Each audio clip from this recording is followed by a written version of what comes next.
A brief introduction about myself. I joined the Indian Administrative Service in 2012 with the Haryana cadre, and I've been posted as Director Consolidation of Holdings and Land Records and Special Secretary Revenue since May 2020.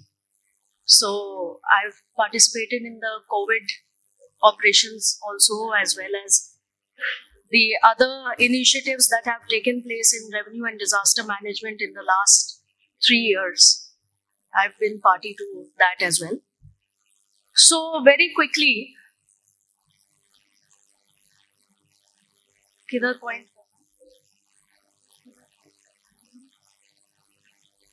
I've been thinking that. Okay.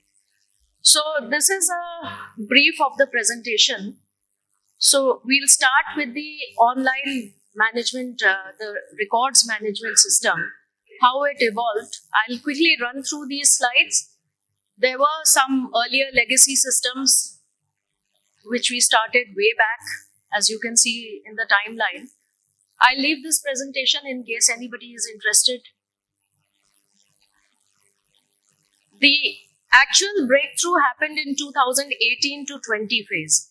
We migrated all individual legacy systems into an integrated web HALRIS system.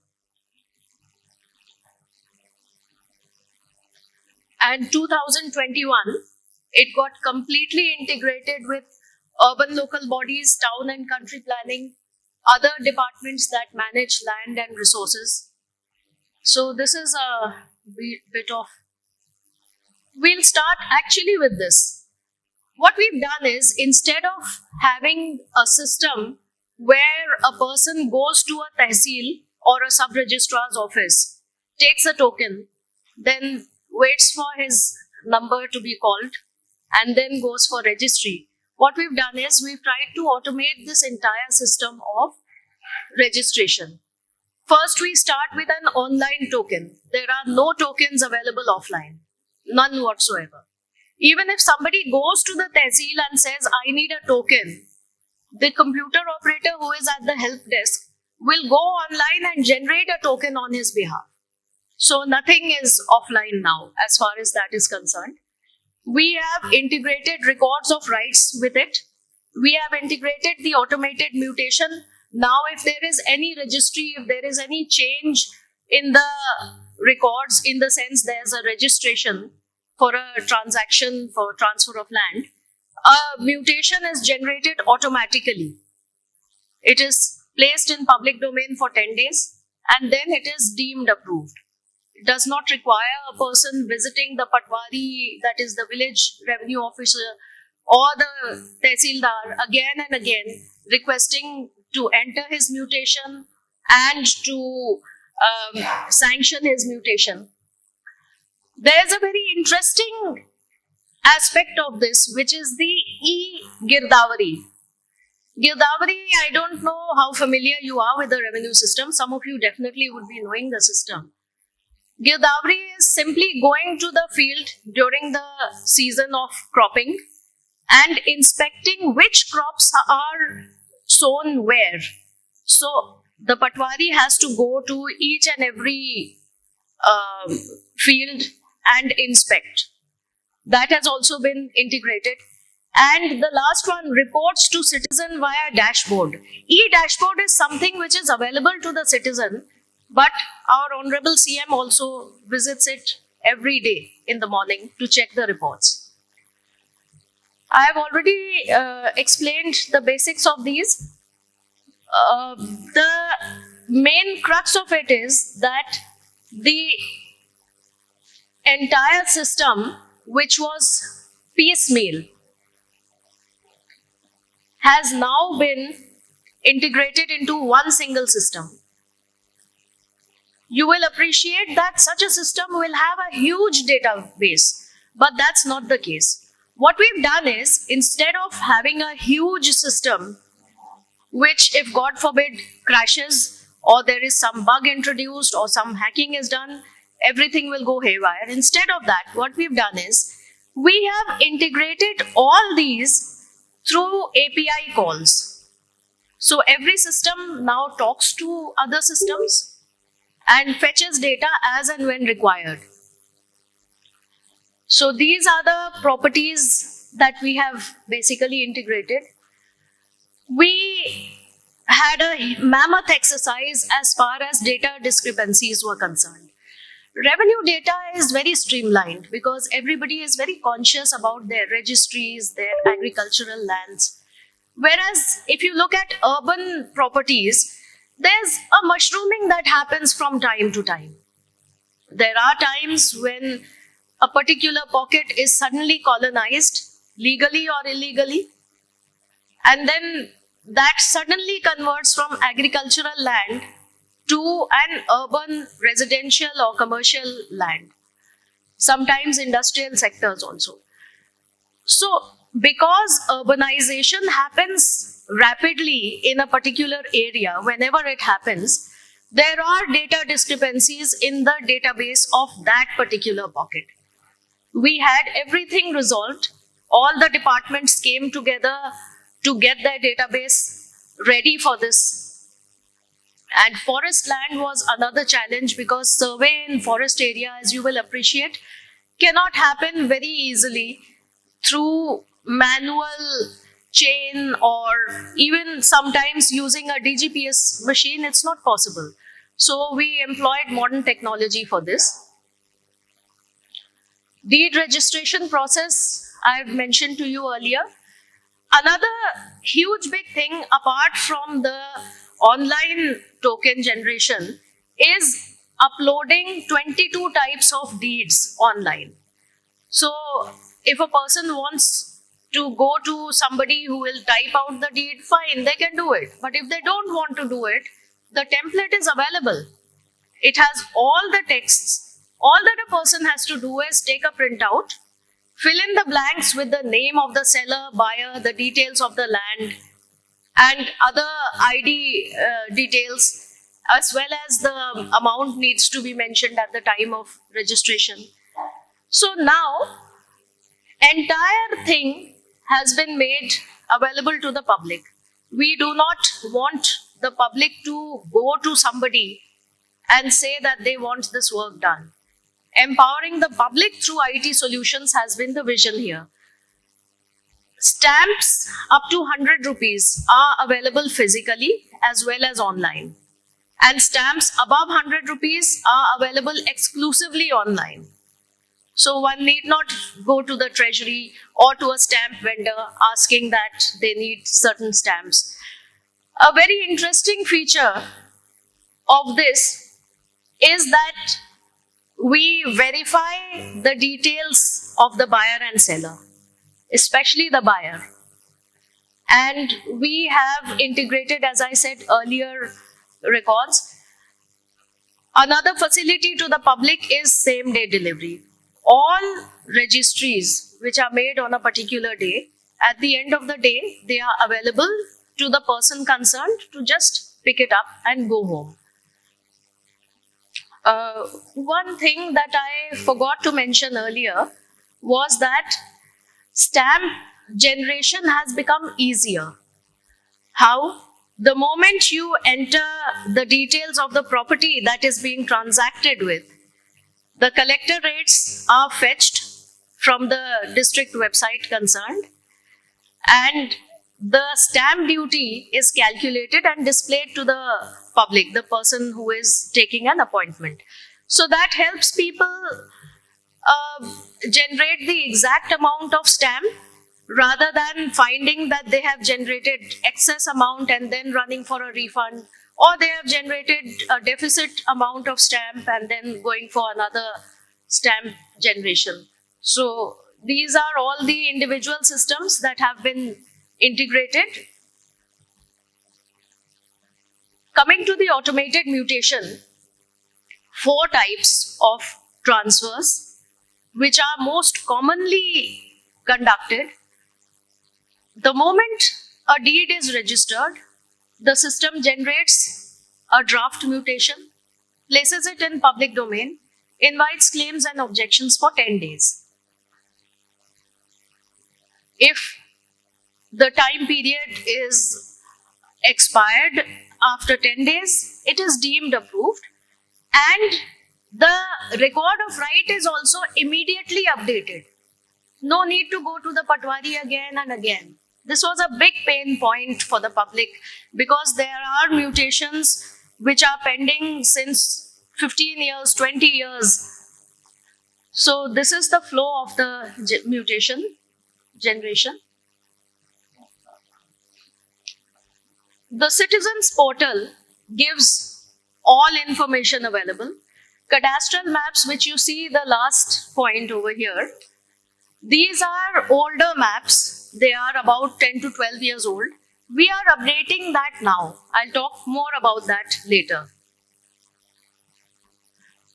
Gidavari, as you will appreciate, it's very difficult for a Patwari handling about 4,000 acres to finish visiting each acre of land within a period of 3 to 4 weeks and then generating a report.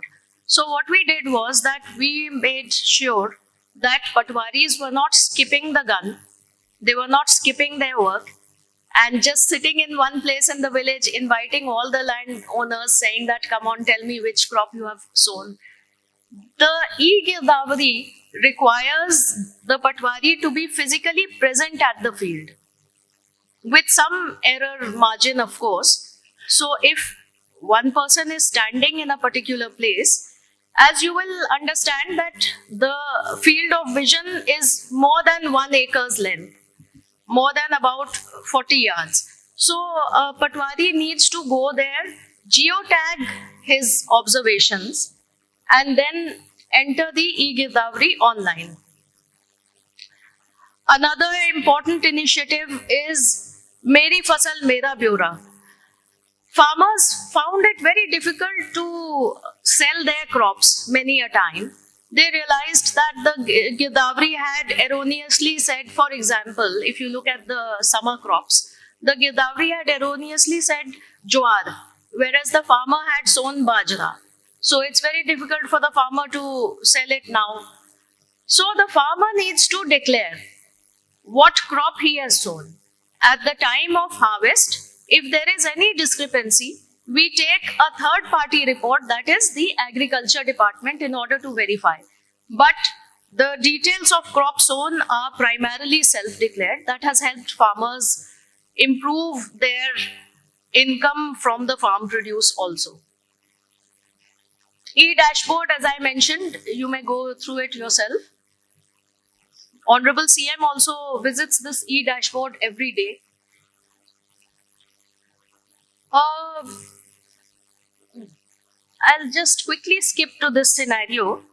I'm sure many of you are familiar with the left-hand side photographs. If you've been to a tehsil or to a Sadar record room, you will know what this is. We changed this to that. Each and every document which is stored in these basta, as they are called, was scanned, digitized, barcoded, and then stored securely over here. Each box also has a QR code. So they have been indexed and stored. Now, one simply needs to go to the help desk in the front office of the record room, tell the person over there what document they want, and then get a copy without having to go through all these documents. All these copies are available on a central server. It is simply printed out and given to the applicant. Now, nobody needs to physically check these. Apart from the hygienic perspective of this, another important achievement that I believe for this project is that we are removing anthropological interference. So all those anthropomorphic changes that happen in historical documents are being reduced to a bare minimum. Now the record is physically taken out only when it is summoned by a court or because of some exigency. All the records have been scanned, digitized, and placed on a central server. Large-scale mapping project is a very interesting project. We started off in 2019 to map each and every inch of land of the state. We established continuously operating reference systems which link up with the satellites and give accurate GPS coordinates of anywhere that you're staying, anywhere that you're standing. Abadi Day, which you will know that during the British time, this was the non-revenue area. So every village had a Lal Lakir or a Lal Doda area, which was not mapped. So what happens to the properties in that area? Swamitva came a little later because the Haryana model was adopted in order to make Swamitva. The Abadi area was mapped, revenue area was mapped, and urban area is to be mapped. These, of course, you can go through the technological issues. The first village to be declared Lal Doda Mukt after mapping all the properties in the Lal Doda area in the nation was village Sirsi in Karnal on 26th January 2020. Property cards and registrations of all properties in Sirsi village were distributed. This was much before Swamitva. But yes, as of now, Swamitva, we are 99% through. We have even linked it with our unique family ID, that is Parivar Pehchan numbers. Linking it with Aadhaar was recommended, but we chose to link it with Parivar Pehchan number because in case the primary member of the family dies, who is the successor? The Parivar Pehchan number has details of all members of the family residing in one house. So succession is also easily decided. These are slightly older figures. As of now, as of day before yesterday, not 51, but around 500 properties have been sold and around 1100 loans have been disbursed by banking and financial institutions using the Swamitva property cards. Large scale mapping, as I mentioned earlier, the entire 44,000 square kilometer area of Haryana needs to be mapped.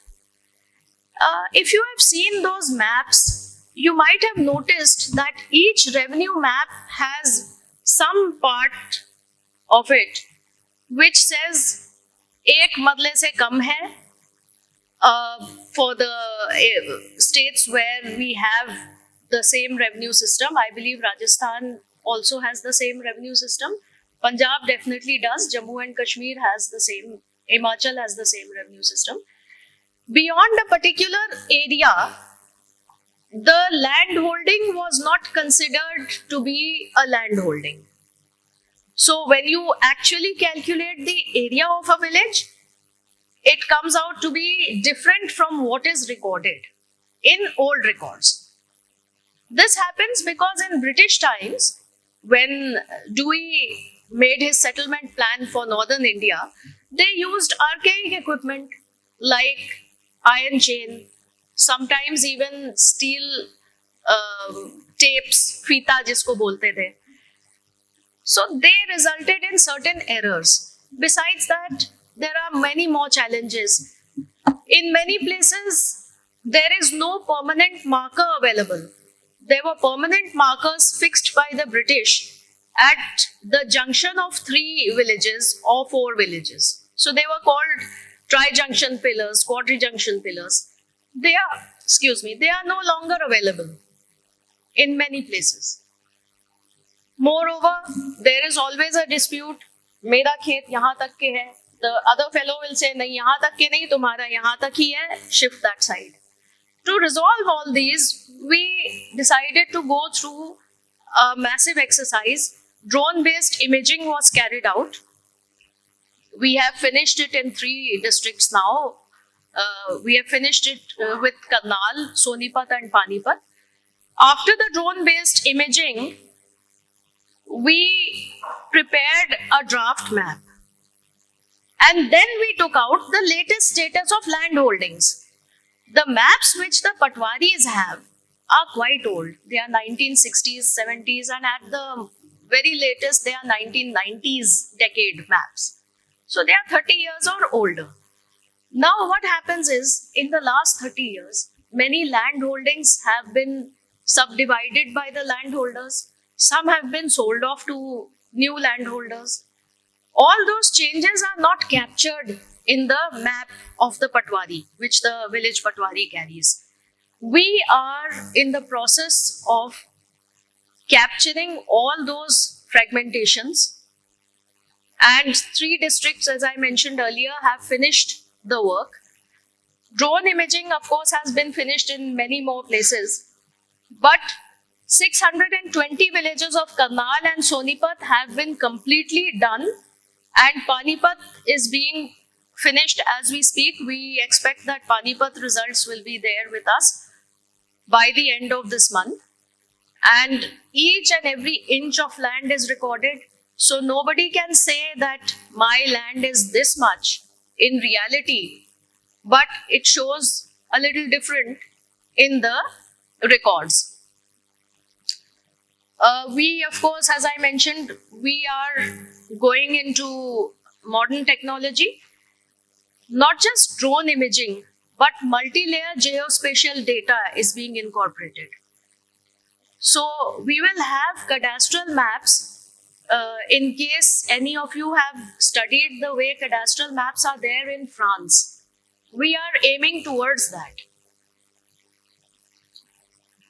A very interesting initiative, eBhoomi. Land is no longer acquired as far as possible in Haryana for projects. Government places a request to all landholders that this is the quantum of land that we require, and landholders give their offer. They even state that this is the rate that they expect the government to buy the land for. The landholders' offers are examined closely. Some negotiations happen with the landholders across the table with the government, and finally an agreed upon price is reached. So the process is much quicker and much more economical than acquisition. Acquisition takes a long time because not just the award announcement, the award announcement is just one part of the acquisition. After that, there is a huge trail of litigation that goes on for decades. Now, since this is a voluntary sale of land, there is no further litigation that can be invited. A person has a piece of land, government needs that land for a particular project. Government and the landholder come together, discuss the rates, finalize a particular rate, and get the registry done. So not only have we expedited the process, we have also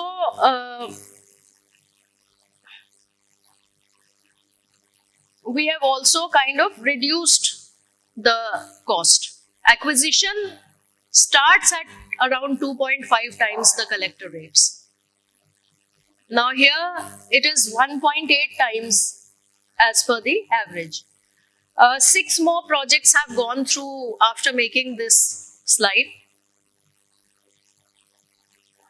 The departments are there involved. All the departments go online on the eBhoomi portal. They place their requirements. The aggregators are a unique concept here. Aggregators are people living in Haryana who have some influence among the landholders. It may be a property dealer, it may be a village headman and a previous sarpanch, or headmen as they are called in Punjab and Haryana, lambardar. It may be a lambardar, it may be a retired government official who lives in his native village, has some land, and then the government requires land in his native village and he asks others to pool in land for that. So aggregators are people who can influence the decision of landholders in favor of government. We have integrated the system with online banking, most importantly. So whatever payout is done by the department concerned, which is purchasing the land, through the portal, through net banking to the landholders. Then we have also linked it with Parivar Pehchan numbers in order to be able to authenticate that the landholder who is claiming to be a landholder is actually an authentic person or somebody is impersonating him. We have linked it with HRMS because a lot of reports are required from the district officers and from departmental officers regarding the suitability of land. And nobody should be able to just take the login ID of somebody and log on.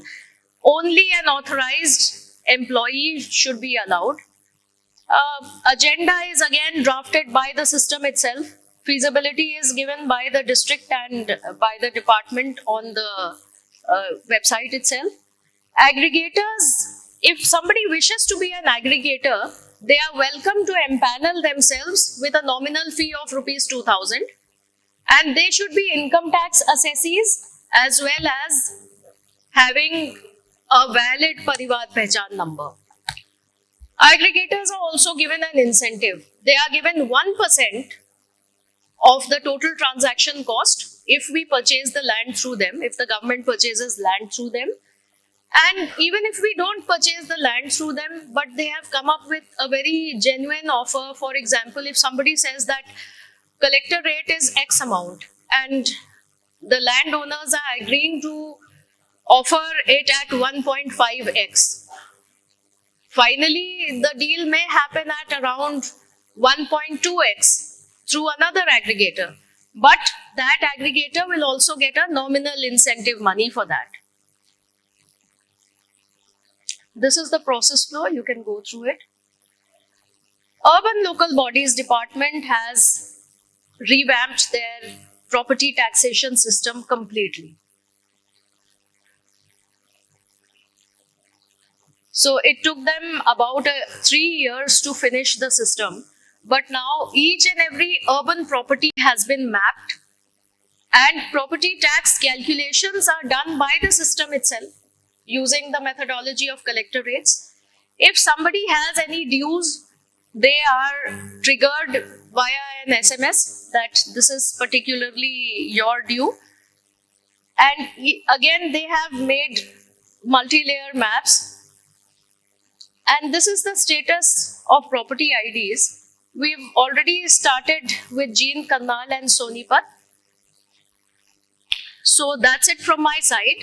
Another interesting portal that I have not mentioned is the E-Shati Purti portal. The government declares particular villages affected by a natural calamity. For example, recently there were a lot of flooding in the Yamuna belt. So the government declared some 600 villages as being affected by floods. The farmers could go online, enter the crop damages that they have incurred. The householders could go online and enter the details of damages to houses. If anybody has lost their livestock, they can also enter the same details on the E-Shati Purti portal. So the government has moved towards digitization in a radical way in the last 6 years, 7 years in fact. And now the empowerment is there with the public. Rather than depending on government officials who are posted in villages, in districts, it is with the public to go online, enter the details, and the kind of verification that is done now requires officials to go physically to that place because everything is being geotagged. So nobody can skip that process. So this is all from my side. Thank you so much for your time. If there are any questions, should I invite them? Yes. If there are any questions, I'll be happy to answer. Yes, please. Can we have the mic with the gentleman there?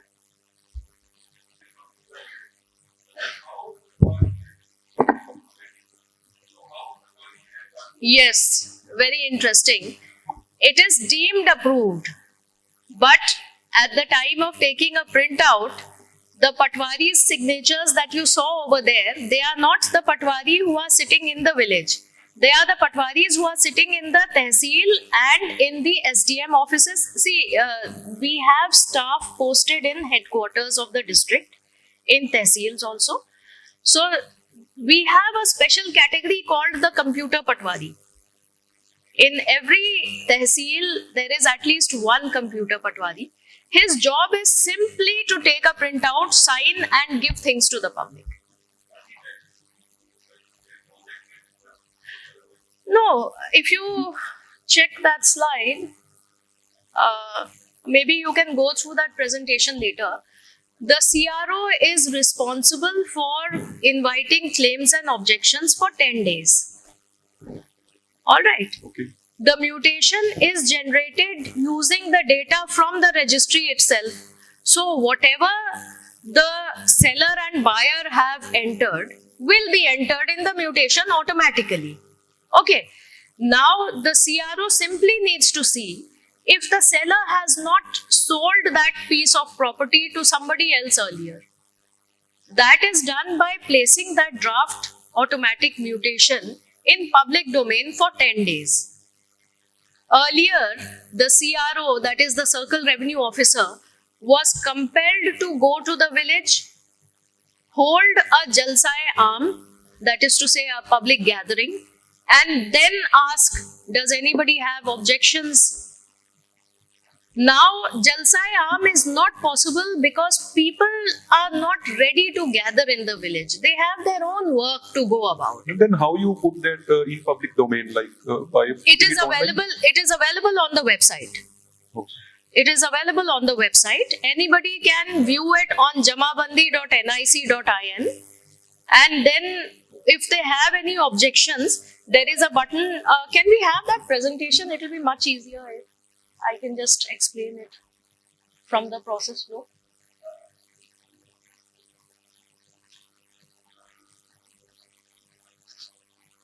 Ma'am, is it deemed to be approved by a CRO? It needs to be approved by the Tehsildar or Circle Revenue Officer. It is deemed approved if there are no objections in 10 days. 11th day, it automatically shifts to the approved mutations bucket. Automatically. So if there is any objection, okay, here we are.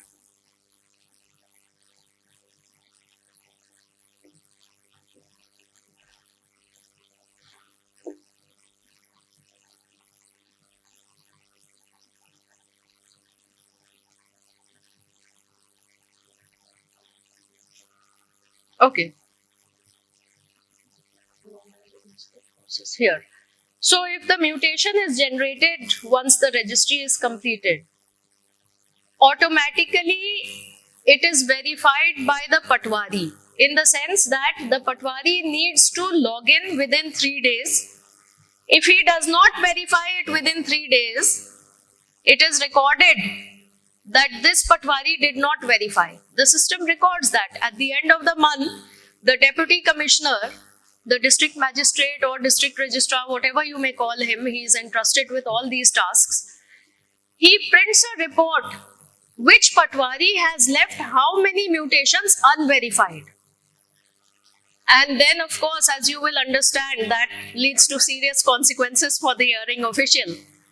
So, this is verified within 3 days. Next 3 days, it is verified by the Kanun Go. For the next 10 days, it goes into claims and objections process. Objections, if any, are then resolved by the CRO. If there are no objections, 10 days after that, 11th day, it is sanctioned. If there are objections, it is declared as contested. If there are serious objections that require the intervention of courts, sometimes it may be so, because a person dies and then one person produces a will which says something, another person produces another will says something else. That is not something which a revenue officer will be resolving. That's something for the courts to decide. So it is either declared as sanctioned or contested, as the case may be. But 11th day after these verifications, that is to say a total of 15 days after generation are provided, and 16th day it is deemed approved. Thank you. You're welcome. Thank you so much for your time.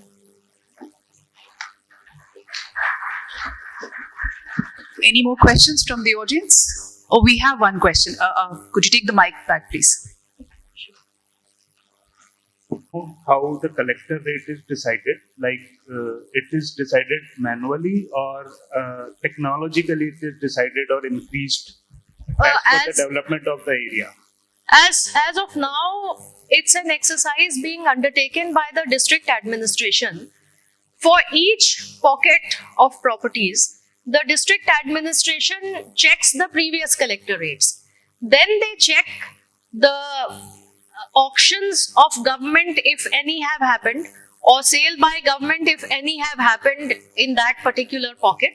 If no such auctions or sales have happened by the government, then the collector goes ahead and checks the registries that have happened in that area. If there is any registration report, any report that properties are being registered at X factor above the existing, that is to say current year's collector rates, that is factored into it. After that, these draft collector rates are published on the district website. They are still draft, they are not yet finalized. And suggestions and objections are invited from members of the public because it is available on the website. People can click on the suggest object button over there. I wish I could show you, I don't have access to that website. Now, what happens is that if there are any objections, they are again factored into the collector rates. And finally, after inviting public opinion, the collector rates are finalized and published. Also, as you may know, Haryana has a revenue commission in place. So, Revenue Commission is also working on a new methodology to make this more public-centric, in the sense we take more feedback from the public rather than going by what our officers feel about it. Thank you. You're welcome. Yes, please. Interesting. Thank you for reminding me this. ये बहुत interesting बात आप बता रहे हैं. ये जो 360 degree mapping कहलाता है, ये अर्बन एरियाज के लिए खास तौर से हम ये इस्तेमाल कर रहे हैं. हमने 15 साल पहले का गूगल मैप देखा, 10 साल पहले का देखा, इनफैक्ट 10 साल पहले की हमारे पास हारसेक की भी इमेज मौजूद है. प्लस सरकार की जितनी भी एजेंसीज हैं, जैसे शहरी विकास प्राधिकरण हो गया, इंडस्ट्रीज डेवलपमेंट कॉर्पोरेशन हो गया, ये अपने अपने सेक्टर्स भी बनाते जाते हैं, उनके नक्शे भी लेकर के देखें. अब सर्वे ऑफ इंडिया जो काम कर रहा है, एक ड्रोन इमेज से जो नक्शा बन रहा है, इन सब चीजों को इंटीग्रेट करके हमें एक रिजल्ट देगा by the end of this year, दिसंबर 2023 उन्होंने प्रॉमिस किया है अर्बन एरियाज का, कि किस अर्बन एरिया में अर्बनाइजेशन का क्या रिजल्ट रहा है. एक मल्टी लेयर्स डिजिटल मैप की तरह देखेगा. तो पहले आप देखिए 2010 में क्या सिचुएशन थी, 2015 में क्या सिचुएशन थी, ठीक है. उसके बाद आप देखिए कि अच्छा उसके ऊपर एक लेयर हमने लगा दी कि शहरी विकास प्राधिकरण ने ये सेक्टर काटे थे, तो इनका ये रूपरेखा होनी चाहिए थी. तो अब फाइनली इसके अलावा क्या बिल्डिंग हमें नजर आ रही है. फिर एक और चीज होती है, इन बिल्डिंग्स की एज क्या है, वो भी असेस हो जाएगी 360 डिग्री मैपिंग में.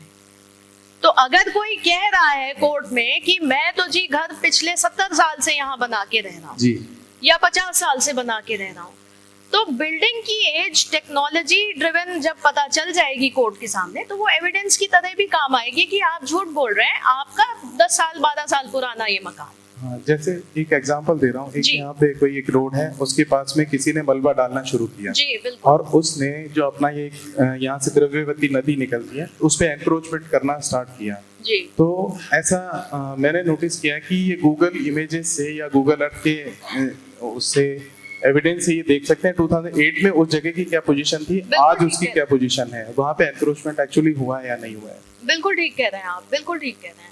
हम इससे एक स्टेप आगे जा करके टेक्नोलॉजी ड्रिवन इनिशिएटिव्स और यूज करके इसकी रिपोर्ट बनवा रहे हैं। जी खासतौर से शहरी एरिया में आप जो पॉइंट कह रहे हैं वो बहुत जरूरी काम है, वो शहरी एरिया में तो जरूर होना चाहिए, शहर और शहर के आसपास जो एरियाज हैं। Thank you. Thank you.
Thank you so much, ma'am.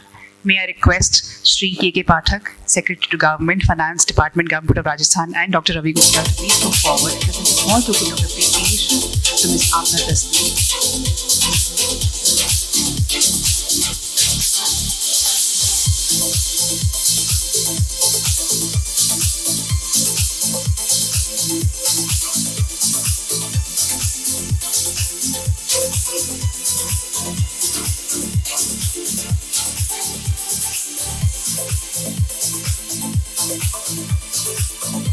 Can we have this?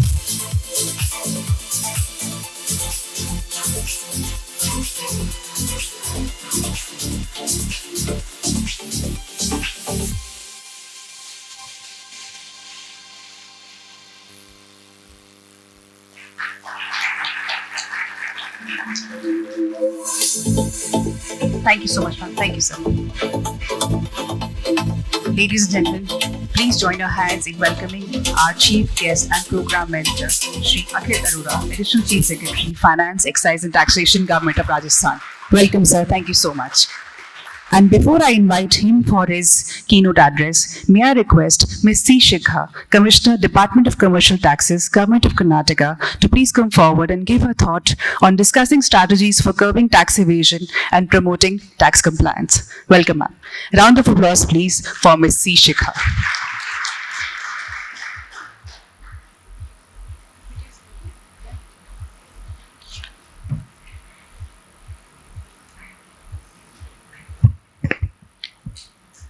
Very good morning. I am Shikha, Commissioner Commercial Taxes Karnataka. I am very happy to share our strategy, modus operandi in Karnataka. So last year Karnataka GST collection grew by 28%. This year we are clocking around 20%. Economy has been buoyant, tax collection has been buoyant. And as you all know, GST is a self-assessment tax. So there is lot of challenges, lot of evasions which are being noticed. We have put various strategies in place to ensure how to minimize this. Next slide, please. Yeah. So there are three major measures. One is watchful registration. We have noticed that whenever we go checking the fake dealers and remove them from our network, double number of registrations take place, and it's very important that we check this at the registration stage itself, so that later stage, passing on of this fake ITC doesn't take place. Second is smart vigilance and stringent enforcement. In watchful registration, the registration approval based on thorough document verification and corroboration with other departmental website. This is very important. What we try to do, our ESCOMs, electricity distribution company, we have access to their data also. So we try to check whether the bill address or the details given in the bill also reflect the same name in which the registration is being taken. We have also integrated with property tax details of BBMP, and we also try to check MCA details to ensure that the correct details are filled by the person who is trying to take this registration.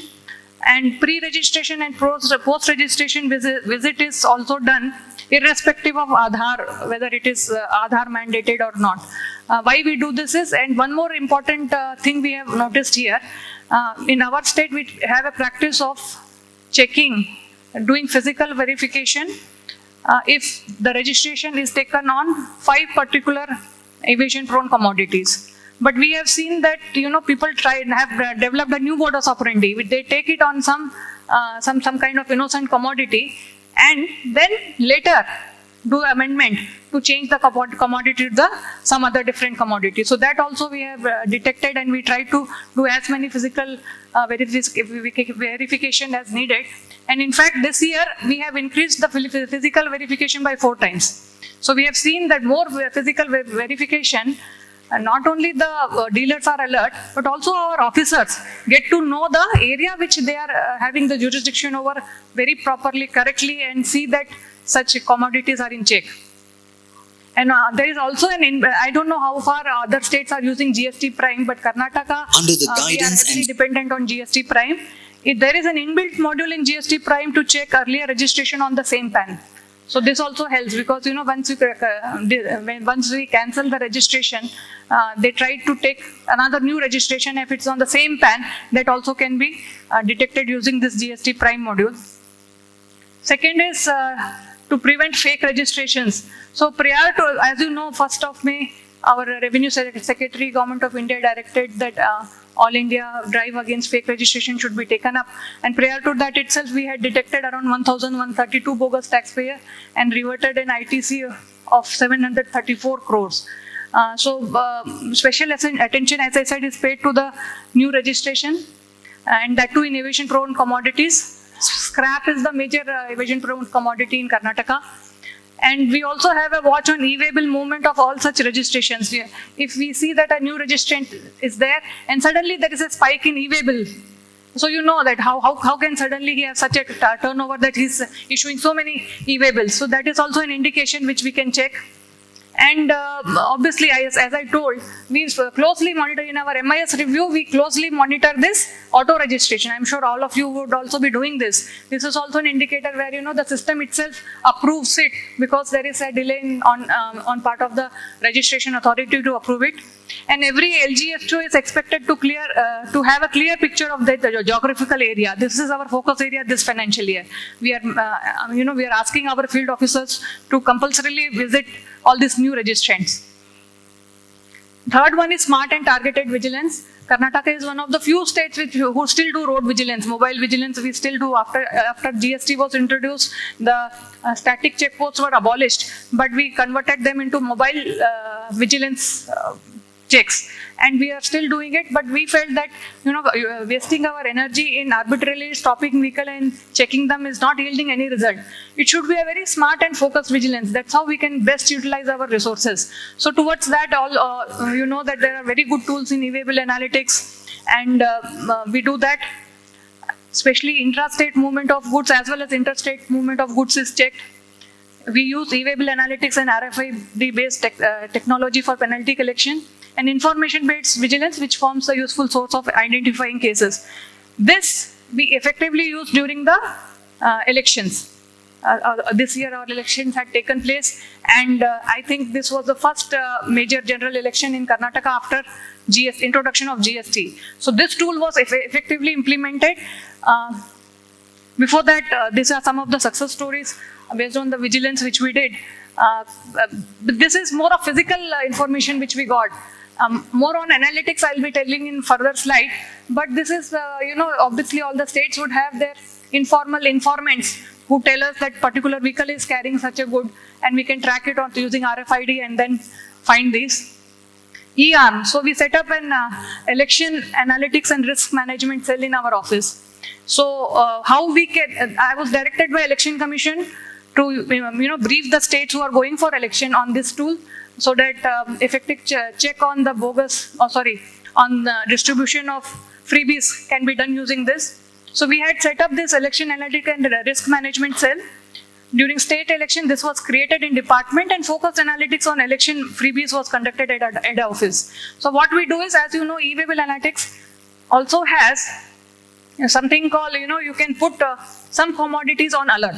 So normally in common parlance, we put some commodities like scrap, tobacco. These are the high alert commodities. During elections, we can change these high alert commodities to watch list to freebies. Like in Karnataka, LCD, pressure cookers.